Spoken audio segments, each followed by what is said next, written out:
I would now request our PT from Navsari, Gujarat, Sri Ravin Desai, to introduce Dr. Swami.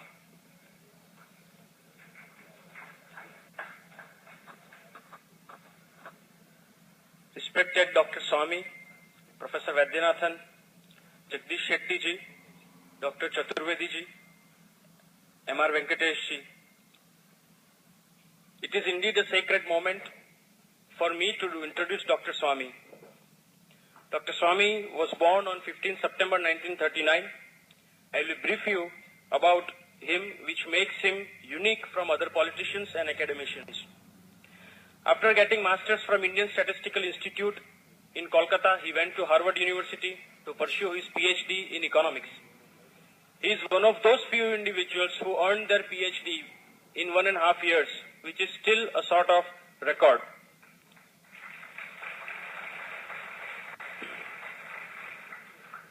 Challenging the status quo is not his current habit, but during his masters in his 20s, he challenged then director of the Indian Statistical Institute, Mahalanobis' fractal graphical analysis theory, and as usual, quashed it.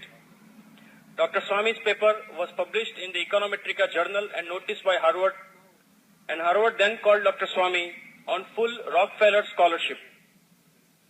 At Harvard, Dr. Swami wrote research papers and worked with 2 Nobel laureates, Dr. Simon Kuznets and Paul Samuelson, the father of modern economics. After meeting Jayaprakash Narayan at Harvard, Dr. Swami decided to respond to the higher call and joined Indian politics. In 1971, at the age of 32, Dr. Swami published a book called Indian Economic Planning, an Alternative Approach, which was then noticed by Prime Minister Indira Gandhi. In 1976, during emergency, he was one of the most wanted, which is now even evident in the WikiLeaks cable. And he went to USA to make people aware about the emergency and death of democracy in India. When in 1976 he re-entered Parliament in a dramatic manner after an exile and again escaped, Dr. Swami became a national hero. Later on, he became the Minister of Commerce and Law of India in the Chandrasekhar government and wrote the fundamental architecture of India's economical reforms, which were subsequently carried out by the Narasimha Rao and Manmohan Singh, in which government Dr. Swami became the chairman of the Commission of Labour Standards in International Trade, equivalent to the rank of a cabinet minister. Even it was acknowledged by Prime Minister Dr. Manmohan Singh that it was Dr. Swami who envisaged the India's economical reforms.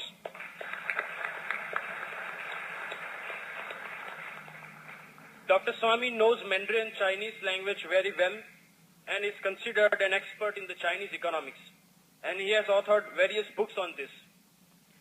He was the pioneer who initiated the opening of the Kailash Mansarovar Yatra by Chinese government in 1980s.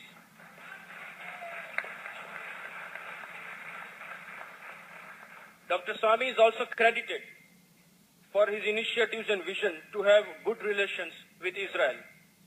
Dr. Swami also fought the Rama Setu case single-handedly and won it.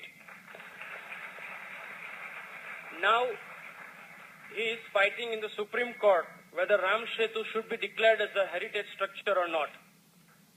The importance of this case is immense, as it will prove all Western and British theories false about India's heritage and therefore restore us as the oldest civilization in the history of mankind.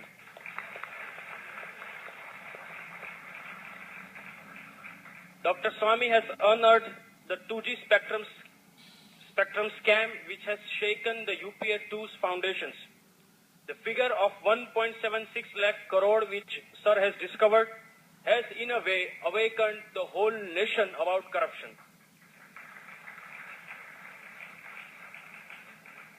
As M.R. Venkatesh rightly said, using existing laws, Dr. Swami proved that corruption can be diminished. I think more status of 2G we would like to know from him only.